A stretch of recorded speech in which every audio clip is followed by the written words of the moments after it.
Hi, we're back for Ask Me Anything. It's a time where I hop on to share with folks, my thoughts on what they have let me know is the hardest thing about parenting right now. We've had over 20 folks join our Facebook group in the last couple of weeks, and so this is for you, our new members, and also folks who've been with us for a while. Would just love for you to let me know what your takeaways are as I answer these questions and cover these topics, and then you can also queue up a topic of your own. So let's get started. So I think there's a theme here around cooperation, boundaries, routines, pretty much all the things that over time we've noticed parents really like support with. So this makes a lot of sense. I just want to normalize right out of the gate that these are things that parents do need support with because they're not always straightforward, right? And I think it's really important that we acknowledge that right off the bat, because sometimes there's a story that we carry around that there must be something wrong with us, or there must be something wrong with our kid, or something must be wrong if things are hard. And I just want to normalize that, children are tough. It's not always easy to figure out what to do to support our kids through tough moments, tough times. And also, there can be a little bit of a learning curve when it comes to serving the needs of young children. That's why we have training programs for teachers and other care providers before we let a caregiver, for example, in a preschool spend time with a kid. They have to take at least a couple courses and also have a mentor supervising them. And it's not until they've completed several months of mentorship and worked with and gotten 12 units, which is like 4 classes in child development, do we even leave them alone with a kid? So of course, parents who are not childcare professionals and have not had that training are going to have bumps in the road. Some of them are big, and it really takes a team to kind of like hoof your way up, kind of mountaineer up the mountain. And some we can kind of roll over with our own sort of insights and efforts. So I'm here to just be a support along the way. And if this is something that really feels supportive to you and you want more of it, there's a way that you can get more support. And I want you to be really aware of that, so that if you're wanting, for example, a community of people to learn with, wanting up some structure in your learning around parenting, just like you would for anything else you're very interested in, we've created that in our year-long program, and our program cohort starts in January. We still have spots open for our Facebook community, our wider community here. So if that's something you're interested in, I want you to reach out to me. Either reply to the email that you're watching this recording from, send me a personal message, just say, hey, I want to hear about this. Let me know, because I have limited spots to talk to folks for the rest of the month, and I can prioritize that conversation with you or with one of my coaches. All right, so please do wave your hand. But let's get into the topics today. We have Carolin V here has a question, and this is one that's really having to do with several things. Gosh, what do I do when my son and his father, when I try to get my son to do simple household chores? Oof. Well, first of all, Carolyn, I'm so sorry that's happening, and that's the feeling and sensation you're getting, as of being ganged up on, like you don't have your child's father's full support. That can be really tough. And I have a lot of folks who come to me who end up taking my quiz and indicating very clearly that they're struggling with feeling on the same page with the other caregiver. And whether that caregiver is in your child's life consistently, or in a different household, it can bring up quite a bit of frustration and challenge when you don't feel on the same page. So my heart goes out to you. This is not easy. So why don't we go ahead and dive in? One of the things I'd want for you to consider is, what have you done so far to try and get into alignment with your child's father? So a lot of co-parents and couples end up being parents, and of course you talk a lot about what you're anticipating, but you may not go through a very robust process of asking, what are our values, and how do we match our expectations and our boundaries and our kind of disciplining to those values in a way that we can both feel good about. The other thing that couples and co-parents don't often do is really identify parenting styles that you grew up with and how those might be influencing your current parenting style, whether you're emulating that, like as in other words, like repeating what you learned when you were young or when you were young as you were parented, or if you're reacting to that and trying to do it very differently from how you were raised, or maybe a combination of both. It's really like such a crucial part of the process, I think, of being able to parent well together. Just like two teachers in the classroom who are a team all day long. It's really important to get a sense of what do we value, how does that align to our actions, and what is our response to things when things get hard, whether there's big emotions, not listening, in this case, doing simple chores. So what I would actually recommend is that you and your child's father sit down, either self-guided, which you can find resources out there, or with a mentor, someone like me or me, and get to the bottom of these parenting style differences and a couple of key values that will help to point you in the right direction of how you can get on the same page. That's the longer game. That's the deeper work. Okay. Now, if that's not available, or if you're going to get to that, but you can't do it yet, something you might consider in the meantime is asking and requesting to sit down and do an inventory of like, what does it take to make this household run? And there's this one exercise I've recommended to clients before that you can try, where you take like a stack of scrap paper or sticky notes, if you have them, even better. And you just like, as a family unit, write down every single thing that needs to happen to make the household run. Take out the trash, sweep the floor, mop the floor, clean off the counters, wash the dishes, load the dishwasher, empty the dishwasher, like just a mega list of tasks. And let your child be a part of that, that process, because I want them to start like getting the strong impression. Remember, this is not necessarily about a quick fix, right? We want them to have an impression of how much it takes to make the household run, and just stack it up, and you're going to be like, wow, this is a lot of stuff, right? You're going to probably have at least 20 things that come to mind. Several of them are going to be from your child saying something, right? Being like, this one. Do that. And when you do that with your 7-year-old, you should start to notice that there are some themes that you can cluster together. Some things will be cleaning, some things will be organizing and stuff like that. You can think about it that way.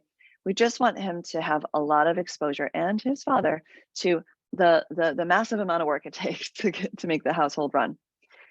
And then you can kind of sort it through those topics. But afterwards, what I would say is, okay, so whose responsibility is it for these things to happen? And just sort of like leave it out there and see what they say. This is for anybody who really wants to do. You can do this with us if you're a single parent with your child as early as 4 years old, maybe even 3 sometimes, maybe not sticky notes, but little pictures, or you can walk through the house, pick one area of the house to do it first, what needs to happen in the kitchen, what needs to happen in this, and then, have them be your helper when they're younger, maybe not fully responsible, show them how to do one part of the task and let them do it independently, right? But the older child, your 7-year-old, Carolyn, I think, and hopefully his adult father, should start to notice that there are things that really do fall on everybody's plate. And if they don't see that, you can just ask like, well, so who made the mess that needs to be cleaned up? Let's organize the things that needs to be organized. Doesn't it make sense that the people who are making the messes should be the ones cleaning up too? And I think it feels so oversimplified, but I can't tell you like how important it is to get this simple concept across. And if you want to, you can do the higher level activity of, and this is what I walk my clients through all the time, especially with this age group, like 7 to 12 seems to be where it starts to really become, you're like, come on, you should be helping out more. You can put it into 3 categories. One is personal responsibilities, so things that we should be doing regularly, pick up our own laundry off our bedroom floor, make our own beds, maybe if they have their own bathroom, like clean their own toilet, right? And then there's household responsibilities, which might be shared and you might take turns on or do together. And that's another list that you can, so you're sorting out these sticky notes, right? Making piles. And then the third is kind of like favors, which might even earn allowance. And that gets them even more interested, because then what you can do is you can say, okay, once you've finished your personal responsibilities and you've done your household chores, like your share, then you are now, invited to do a favor to the household for some allowance money. And when you break it down like that, chores can become so much more manageable because it's been sort of delineated and it's not just on the spot. There's a mess, somebody's refusing to clean, you're asking them to clean, someone else is saying, oh, I'll just let them play, or like I can just imagine it because I've heard it and seen it so many times. You've got some clarity about like what is right and who should be doing the work, right? Yeah. So yeah, if this applies to you, let me know in the comments and chat and say like, oh, this is like, what is your takeaway from this for chores? And I have a whole cheat sheet I give to my clients around how to make chores more meaningful. And I'd say the highlights are teach life skills along the way, make it a party and make it fun when you can. And whenever possible, like get clarity about why it's their responsibility, not just because you said so, but more like from an exercise like the one I just described. So there's a top level tip, Carolyn. Hope that helps you with yours and others who are listening. And again, while you're in these Facebook Lives or in the Monday Mindsets, it's so helpful to just write your takeaway at the bottom, in the chat or in the comments, just throw something in there that stood out to you. And this is for me to see what people are getting out of these, but more importantly, it's for you. Because when you write something down and take a note, you're more likely to remember it and retain it. And it also helps you to make sense of, many different ideas. You're kind of picking one that you like. So go ahead and put that in the comments in the chat. I also want to say hi to Shalini. Hey, Shalini, glad you're here. I have been trying to reach you by text, so hopefully we can connect today. And so glad you're here. Well done, honey. Way to be here today, and happy belated birthday. And the folks on the Facebook group, say hi, just even a hello, or let me know what a takeaway is. Would love to know who's here. All right, I've got some other ones here. So this one is, we kind of clumped together because they're pretty similar. This is from Julie Garcia, JoDee Herbert, who I spoke to today. She took me up on a strategy session. She definitely qualified. She took the quiz and it was really great to support her today. What a big-hearted mama. And then there's Cirsen. I believe that's how you pronounce your name, Cirsen. Yeah. Okay, so the three of you kind of had a theme, which is how do I actually get kids to listen to me and do what I ask of them and actually do it. So this is getting into like, there's a whole puzzle of things to sort through.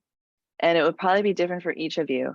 But what I can say is that there's absolutely a way forward no matter what. So Julie, with her 4 kids, 1, 3, 5, and 7, has this feeling like they're never listening and their disobedience is out of control. Julie, we've got to take a good look, especially with 4 kids, at your routines, at your limits and expectations and boundaries, rules, right? How you're teaching them about those rules and expectations, and how you're following through when they don't follow them. Because when I hear the words never listen and out of control, I'm like, structure. I have had the kids take over like we're in the jungle and I'm the prey, and they're like, they're the alpha animals in a preschool classroom, in an elementary classroom, where you can lose control. And I absolutely am such a big advocate for parents creating some structure so that when things start to spiral out, you have something to come back to that really helps ground you.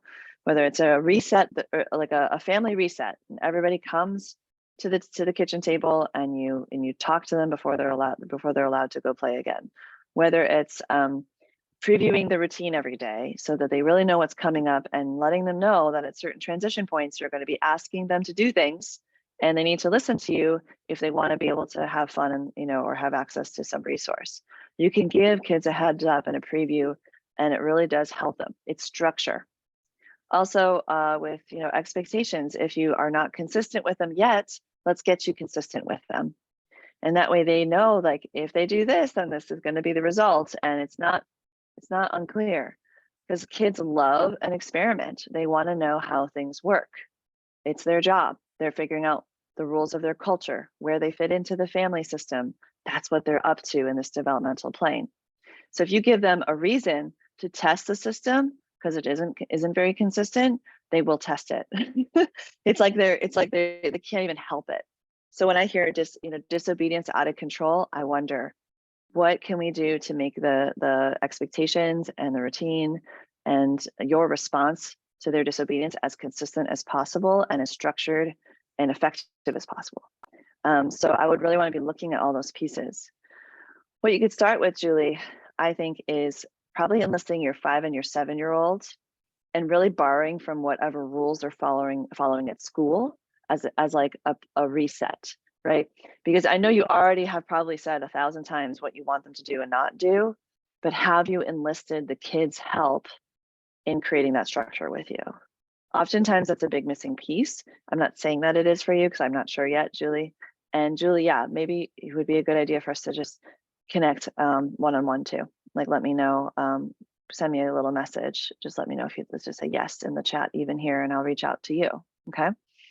Because with 4 kids, like, you got, wow, you're outnumbered. No, just be honest, you're outnumbered and we got to get on top of it.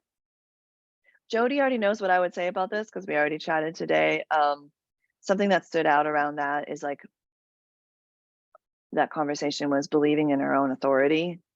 I think sometimes we can talk ourselves out of our own effectiveness by accident. We don't even realize it. We'll say things like, I don't know how to handle this disobedience, or I don't know how to discipline my kid. But it kind of gives us, kind of disempowers us a little bit, and we miss an opportunity is what I'm most concerned about.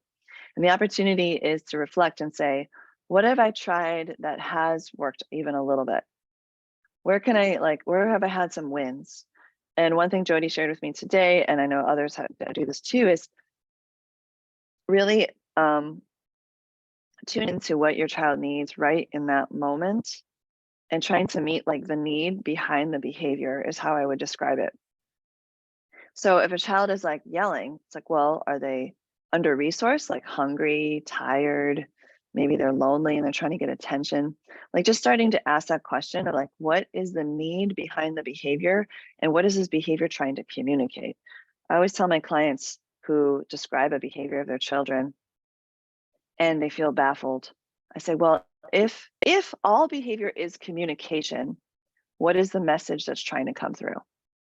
If we just assume all behavior is communication, which I believe it mostly is, especially if it's being witnessed by somebody, then usually it's communicating something, or it's at least giving us clues. What is the message that's trying to come through? I'm mad because I don't get to do what I want to do right now, and I don't know how to handle that, so I'm going to take it out on you. That could be the message. And then we can glean from that, oh, you need a way to process your anger, and you have not yet learned how to cope with it without blaming others. Got it. We're going to help you with that now. It's like you can just, you have this insight of like, oh, what my kid needs to learn, right? So there's reading the need behind the behavior, all behaviors communication, play with that for a little bit, see if you can kind of diffuse a bit of what's been going on with kind of the stronger behaviors. And once you sense the need, do something that really kind of almost skips over the behavior and just goes straight to the need. Sweetie, I think you're so hungry right now. Let's get food in you. And then we're going to talk about how we use our hands in this house. We don't hit each other. But right now, let's just get some food in you. I'm gonna put a smoothie and a cheese stick on the counter or whatever it might be. Or like here's a handful of nuts. Like I've literally had a parent practically stick like a granola bar into a kid's mouth. If that's what you're sensing is going on. And then if you're wrong, move on to the next one. Okay, he's tired. I got to give him a pass because he missed his nap. That's what's going on. I'm not a bad mom. He's not a bad kid, right? We're just out of our zone of resource. For example, another is, yeah, I'm angry and I don't know what to do with my anger. Wow, sweetheart, seems like you're angry and you really need something to do with your hands. Why don't you squeeze this as hard as you can? Give them something they can just squeeze. Or how about tear up some paper out of the recycling? Let's go do it together, redirecting them to another way. So a lot of ways to handle that, especially with the disobedience is what I heard out of, Julie's share, but then also wondering how to kind of discipline and get the kid to listen. And it is exhausting otherwise. This is what JoDee shared. Mentally, emotionally, and physically, it's just really tough. So especially if you're a single parent. And so you do need to be able to figure out ways of like settling your kid down, settling them into an activity and getting some time to recover. And that's a whole nother piece. I call them anchoring activities. And what you can do with anchoring activities, two things I would say. If listening is a problem, create conditions where they like to listen. Like read a book to them that they really like and you have their listening. Like they're in the mode of listening. I've done this with some of my toughest cases in preschool. I was like, this kid will not listen to me. Like everything I say, it's no, or they'll run away or ignore me or whatever. And it was obviously triggering because it's like, there's nothing more frustrating than not being able to communicate with a child who like needs to do something and they won't do it. I would play a game with them or sing a song with them or read a book to them, get them in a listening space and then make the request. Try that too, especially for JoDee. I want you to have that one. Now, Cirsen, it looks like you are, having some similar things where, you also have 4 children, just like Julie, 9, 10, 2, and also a 4-month-old. So you two should really be chatting, Cirsen and Julie, honestly. Yeah, you're on a similar journey here. And your 2 oldest, it's hard for them to listen and actually obey, especially since your eldest has ADHD. Yeah, honey, like it is no joke. Like I've helped another family with 4 kids and the eldest has ADHD. My own child had ADHD, the younger one, my stepchild. And they need a whole other level of support and it's variable. And so you can't count on them exactly the same way that you could a child who's more neurotypical and maybe more consistent and has less variability in their ability to concentrate and focus and, control their impulses, things like that. Pay attention, right? And so it's like you have to work with them strike while the iron's hot with your eldest. When it's there, work with it. When it's not, lower your expectations. Trust me, it will help you both.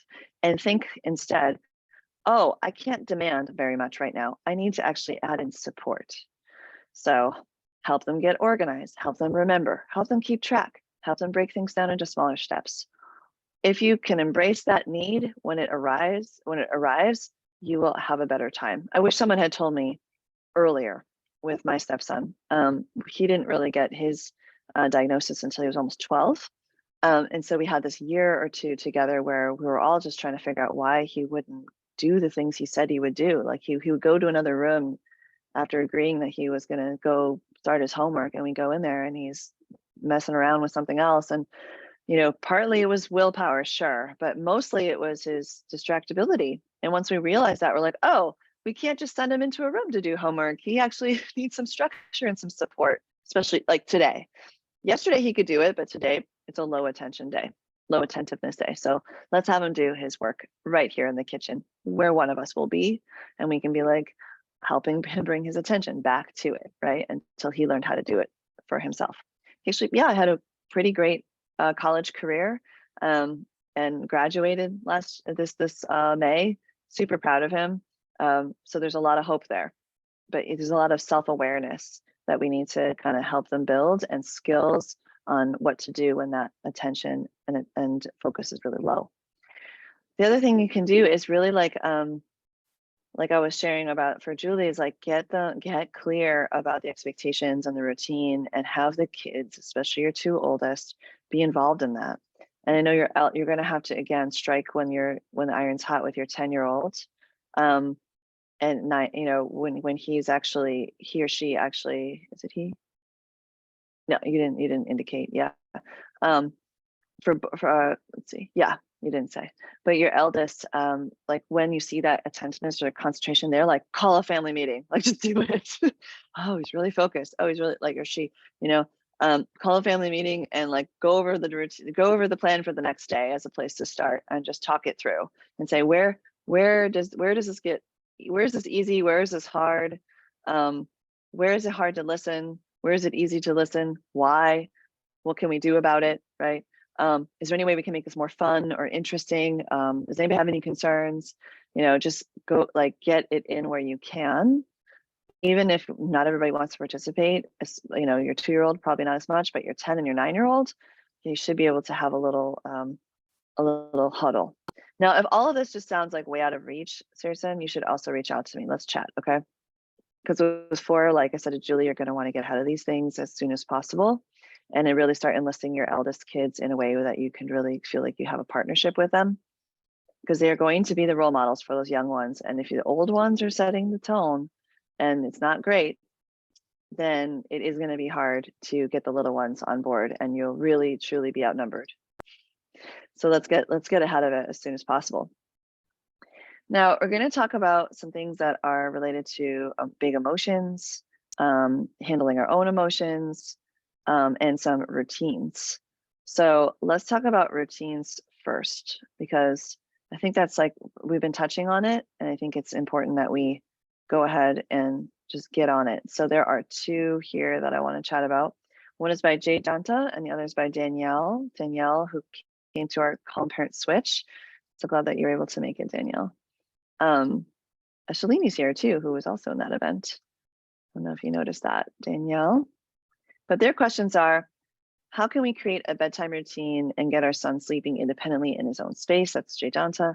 And then Danielle wants to know, how do I juggle getting things like work done and not leaving my 10-month-old unattended? Yeah, okay. So both of these are tricky in a way. Just because they require a certain amount of pre-planning and maybe some insights into what really works for our kids. Let's do the sleeping one first, because I know a lot of people are interested in that. So those of you who are sleep training, and if you're not sleep training, still listen, because there are some insights here that are transferable to other things like chores, homework, getting out of bed on time, going to sleep on time, okay? So the thing you should know about routines is that most parents make the mistake of creating the routine and then pushing, like kind of directing their child through it. And it is good to create the routine in the first place, don't get me wrong. And we want to do that very, very carefully. Like Shalini was in this course called the Robust Routines program, and we took 6 weeks to really very carefully create a routine and workshop through it till it got to the place where it really does start to like become robust and almost run off. So whenever you're creating a routine, you want to make sure that you're not making the mistake of doing it completely independently of your kid. Like, your child needs to be involved, even if it's in small ways. Now, the younger your kid is, the more it's going to be in the moment. So your 3-year-old, J-Donta, it's most likely you're going to be mostly enlisting their input in the moment by building in choices. So with your bedtime routine, let's say you were to write it out, and I would recommend you do, anyone who's listening to this, write out the routine that you want to work on. Notice where in that routine you can build in choices for your little ones, especially. Would you like to wear your red pajamas or your blue pajamas? Would you like to get your put your clothes on the rug or on the chair for tomorrow? Which book would you like to read, right? Do you want to hop to bed like a frog, or crawl or slither like a little snake? 3-year-olds love input.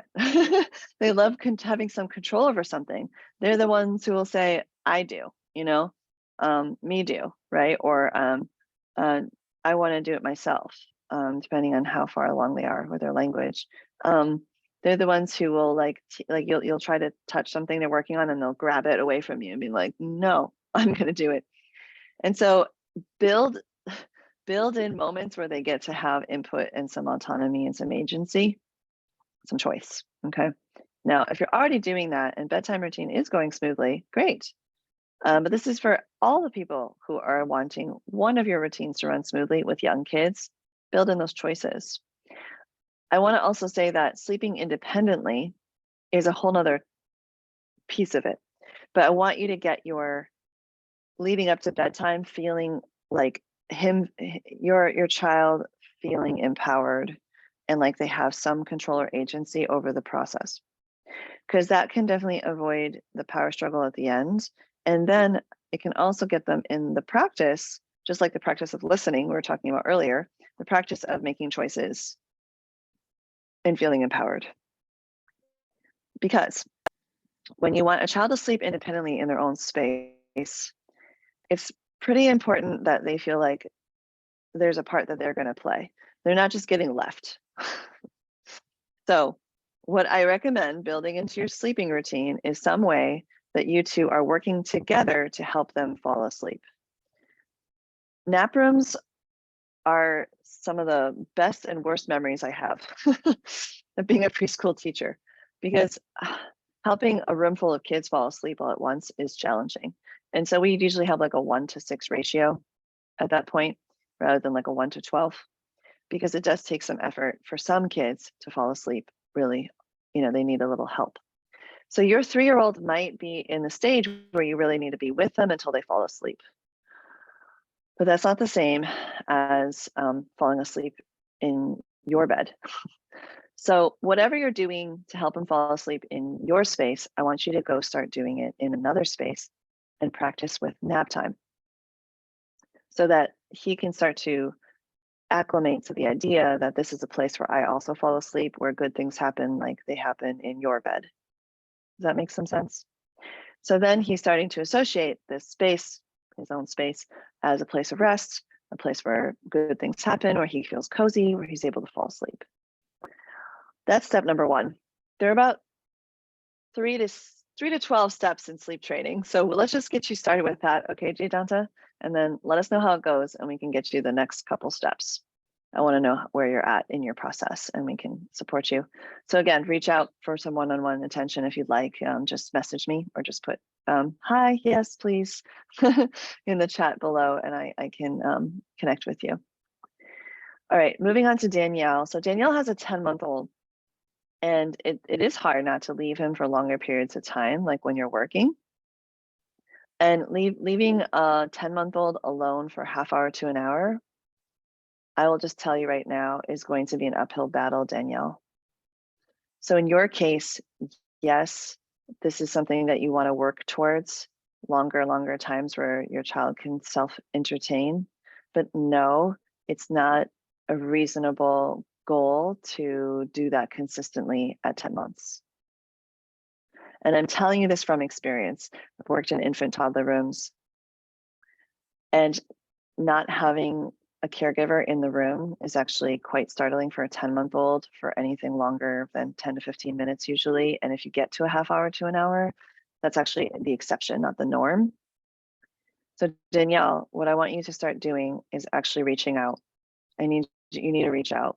If you're in a situation where you're in charge of a 10-month-old at home and working at the same time, where you have to be on your undivided attention for an hour, you need to start figuring out how to build in some support with some childcare trades. Maybe there's someone who's already being a nanny in someone's house with 1 or 2 kids who could take your child on as well for even just a 3-hour block of the day, where you can maybe then schedule those meetings or times of uninterrupted time all in a chunk. A lot of new moms are most successful going back to work when they batch those times together, really fit during the child's nap time and whenever childcare is secure.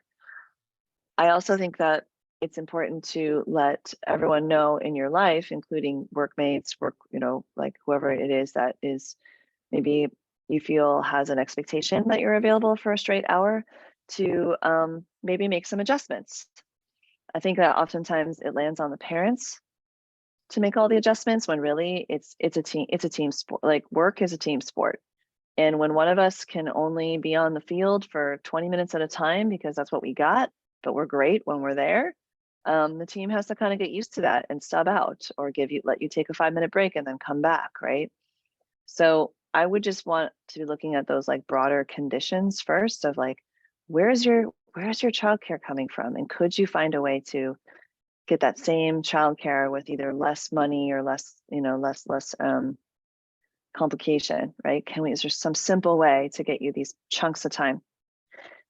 And Danielle, like, this is coming from a place of knowing that maybe you have nothing in place right now, or maybe you have a lot in place. I don't know yet, But let me tell you that parents of all standings in society, and there are creative ways to make this happen.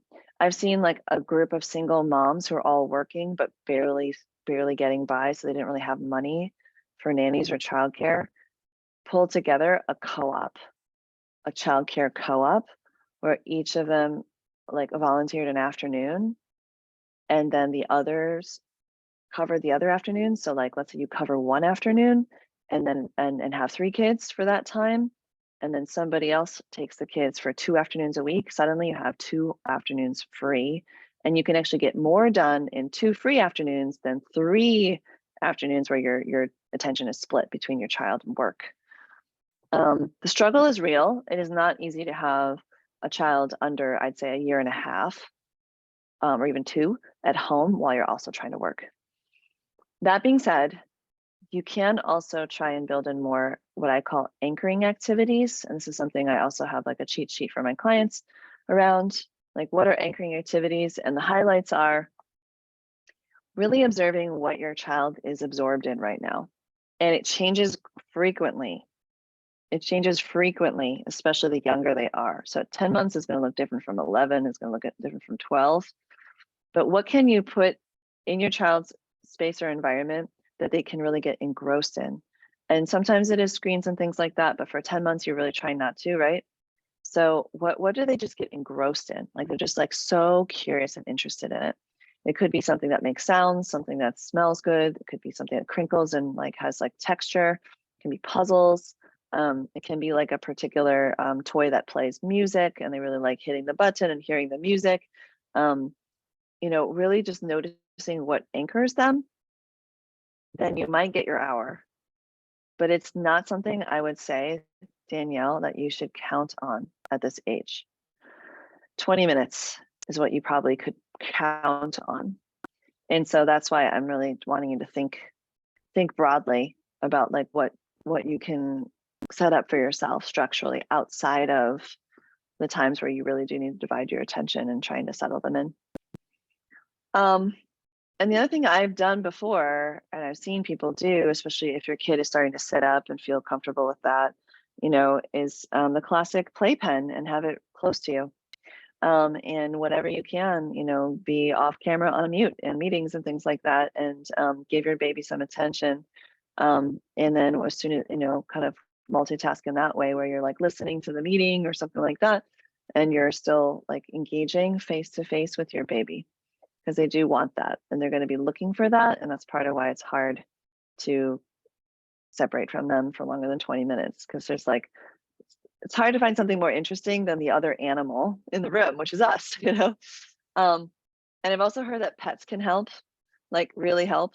Like if you have a little, whatever they're not allergic to, a little cage of some animal, a little tank, whether it's fish, a little bird that jumps around and chirps, for them to watch and really like get engrossed in. And it's like like that is such a natural state for kids to be just like kind of drop in and be really interested. And what you can do is you can save like certain things for when you're on the call, like feeding the hamster. Oh my gosh, a kid watching the hamster stuff all the seeds in its cheeks is like, they'll just watch that. It's so much fun. Or like running in their little wheel or whatever.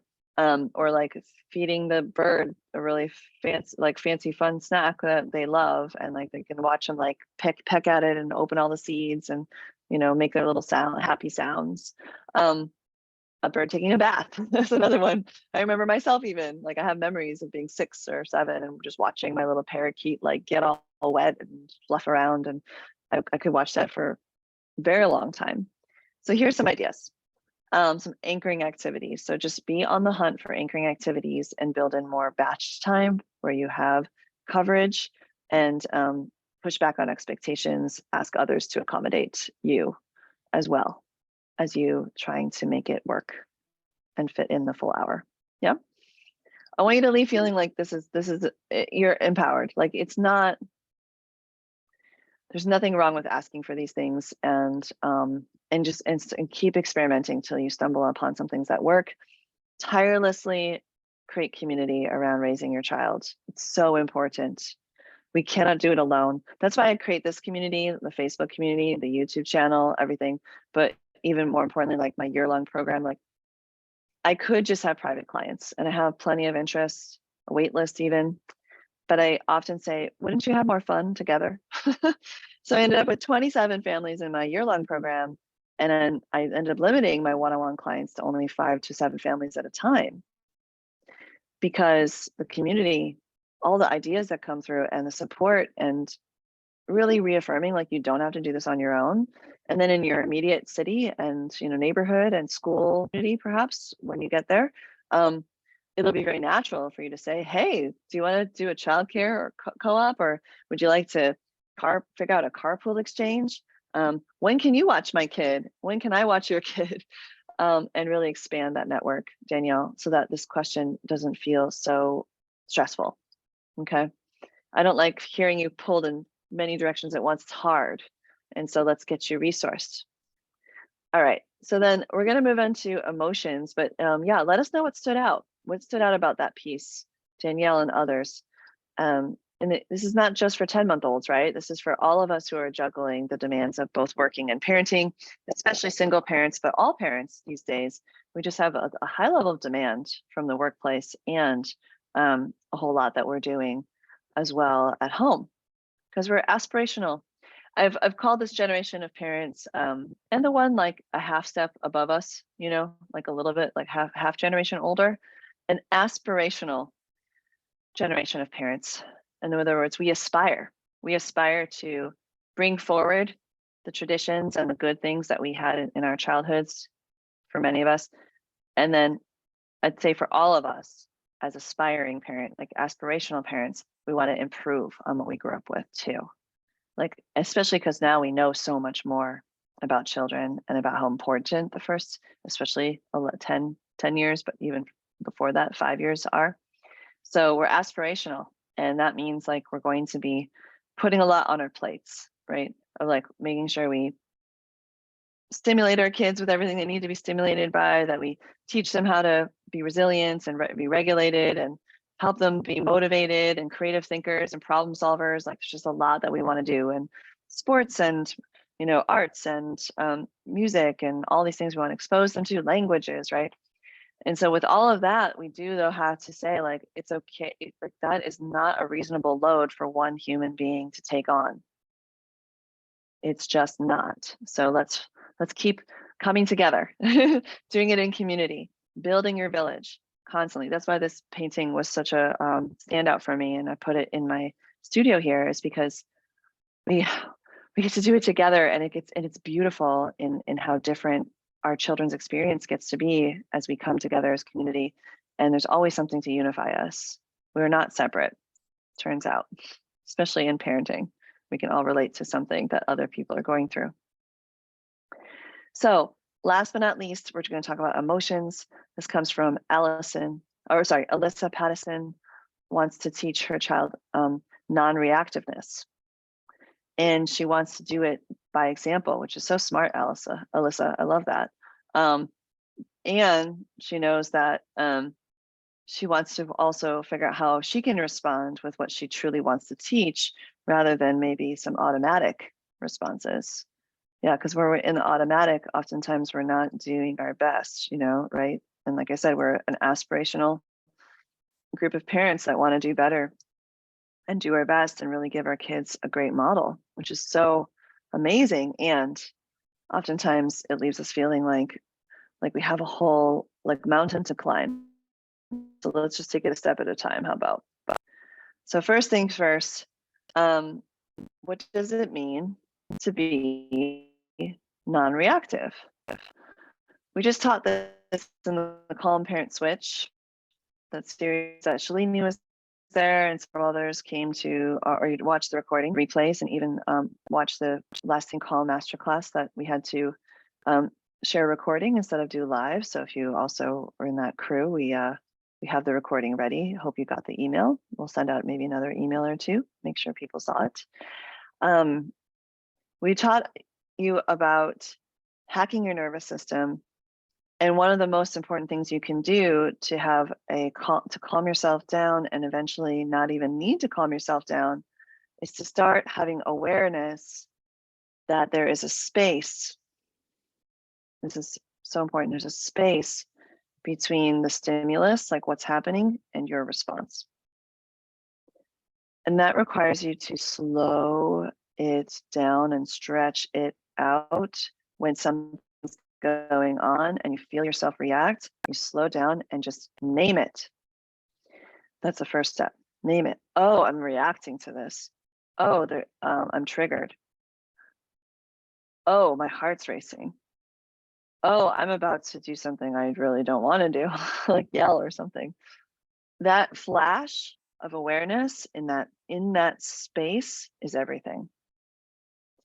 And what I'm not trying to turn you into like a non-reactive human overnight. It's not possible. Well, maybe it's possible. It's not likely.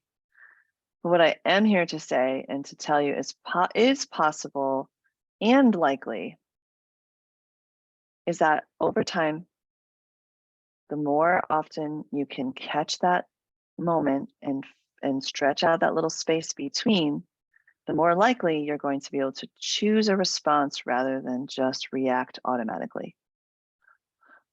Okay, because most of us do react, like we have a reaction, but what do we do once that reaction rises in us before it externalizes? It's like this, like you feel it rise and you're like, wait a minute, what am I gonna do with this? And there are a lot of things you can do with it. The strategies that we shared in our trainings were having to do with breathing, tensing and releasing, redirecting our attention somewhere else, to give ourselves a break before we come back. A lot of different pieces, like using humor, finding a way to lighten up, and others is what we can do with that, right? And this goes into the Todd and Claire's question. Todd Hall and Claire Brown said, how can we manage outbursts and power struggles while also supporting big emotions? Well, the deal is you've got to be able to manage your own first, just like Alissa knows, right? We need to be able to model that by example. Our kids can learn between 10 and 100 times more by what we show them than what we tell them. So if we're telling them, calm down, take some breaths, but we're not doing it, it's even giving them a mixed lesson and it's confusing them. But if we do it ourselves, hang on, hon. I really need to put my lid back on. I'm actually gonna do a roller coaster breath. Do it with me if you like.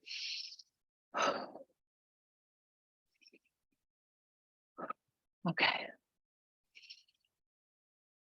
Thinking more clearly. Oh, my heart rate's come down a little bit. Okay. As I was saying, and you can say what you really mean to say, or you can say it more calmly. As I was saying, you can either put your shoes on now, or you can put them on in the car. We're walking out the door right now. Shoes or no shoes, it's up to you. Which is a lot different than why aren't your shoes on? Ugh, how many times do I have to tell you to put your shoes on? And then who knows what you'll say next or do next, right? You might grab the kid, grab the shoes, march to the car, stuff him in the seat, and you're feeling horrible later, right? Because it's just like, not only why do I have to do this? Why won't my kid listen? But like I had to like kind of handle my child, and that doesn't exactly feel good, like the best example either. Like what when they don't get what they want, they start grabbing someone and making their body do stuff, right? So we don't want to go down that road. We don't have to. But we do need to get a hold of our nervous system so that we can have access to the good ideas. And we need to have good ideas. So that's what we work on all the time in raising our resilience, right? Filling our toolboxes with the tools, giving ourselves ways that we can access those tools in the moment so that we can pick the most effective tool, learn more and more over time what that is, and our kids get to learn by example and start doing it on their own. It's kind of amazing. My client Alec comes to mind. She used to really have a big reaction when her kid was having an outburst and their power struggles. And instead of doing something she regrets later, she would go into the bathroom and lock the door and lock herself in there and sit on the floor while her kid was pounding on the door. She's like, that's where I started, Vanessa. But then I started to work on these things, finding that space in between. She loves breath. So she's like taking my breaths, excusing myself and going and taking a break. She likes the redirection too. Talking positively to herself. She loves the emotion coaching. And then she'd come back to the situation with a level head and having modeled to her child how she can walk away, how she can take some breaths, how she can talk herself through things. Speed forward a year later, after working in the immersion with us and myself as her mentor, but also the community, she says, now I start to get a little tense at dinner the other night. And what did my daughter do? She says, Mommy, breathe. And maybe you should take a little squeeze of this. And like with her little hand, offered up a little stress ball. And I was like, here, Mommy. And that's when you know you've done it, you know? Because it's like now the child has it and can recognize when someone they care about needs that support, offers the support with this wisdom that is so exciting to see in like a 4.5-year-old, right? Yes. So if that's what you want, just put yes in the chat. Yes in the comments. Yes, you'd like your child to have these tools. Yes, you'd like to navigate them together. Yes, you'd like to be that role model. Just put the word yes if any of this resonates to you. I'd love to know that, especially those of you listening to the replays. Shalini says yes with a big smile. Excellent. So claim it for yourself, friends, that community, that mentorship, that toolbox, that next right step, where you're on the path of discovering what's effective, helping your children discover what's effective for them, how to become less reactive, how to become more resourced, how to become more resilient and manage those big emotions. It's a big deal. Did you know that emotion coach kids will have, it has been linked that emotion coaching kids leads to better outcomes in life? Because guess what? They know how to handle their emotions better. They have a little, I don't know, a little edge on their competition, even, you know, when like going for that scholarship, trying to get that job they really want. And it's the interview step, you know, getting a promotion. If they can handle themselves, people will believe in them more and give them more opportunities, more responsibilities. Friends will feel more comfortable around them. They'll have better friendships. Gosh, you know, looking all the way forward, they'll have better relationships with romantic partners and possibly be amazing parents. So this is a gift that is so lasting when you give this to yourselves and your children. So good job being here today. Way to listen in. There's more. We have the year-long immersion that's starting in January. It's not too late to join. We have some spots. If that's something that's interesting to you, just, you know, just say like, tag me in a comment, let me know, or, you know, reach out to me. You know, you can click on my little icon and send me a private message. Would love to hear from any of you who would like to follow up on the topics from today. We can do this together, and I've got you. So let's keep showing up and keep leaning in to what's possible. Don't limit yourself to some old version or old story or like what you grew up with. You can expand beyond it. Folks of all different kinds of socioeconomic backgrounds, cultural backgrounds, temperaments, personalities, tendencies. I've seen it all, and I've seen every single kind of person make progress, their own version of progress too. We're not trying to all turn into the same parent, but we are trying to turn into the parent that we're meant to be and that our kids need us to be. And with that, I will leave you and also remind you that we are calm, empowered parents raising happy, confident, and resilient kids. And if this is something you want to emulate in your life, consider maybe even inviting some folks to join you on this journey. This is a free group. We're going to be continuing to offer some free trainings here. The new year will maybe look a little different, but we're also, you know, really committed to providing really great resources to parents who are ready for them. So it would mean a lot, and it would also be very meaningful to your friends and family and other folks that if you have anyone that comes to mind, you can go ahead. I'll show you my screen here. Click on the plus invite button if you're in the Facebook group, or if you're on YouTube, you can look down and see what the link is. But if you do that, you can invite Facebook friends or invite with email and just type in their names, and their names should pop up, and it's really quick to invite folks. I've had several folks join our 1,000-person plus group here because others invited them and they were so grateful. So just know that this is a resource that's available to not just you, but your community. And especially if you're going to do something fun, like create a co-op of childcare or carpool, or want to expand your community around this, consider who would be great to do this with and invite them in and have them listen to this exact video so you can chat about it later, have some coffee over it, text some thoughts to each other, tag each other in the post, right? And if you're not able to think of people, let's get you some community. Come in here, notice some of the comments, comment on other people's comments on the welcome post, maybe encourage some of the folks to ask these questions right here, and consider a year-long immersion with a bunch of really great folks, because we go so much further together. And I will actually leave you with that. Lots of love. Until next time. And Shalini, I would love to hear from you. Can you text me back? Let's talk soon. All right, everybody. Take care. Bye for now.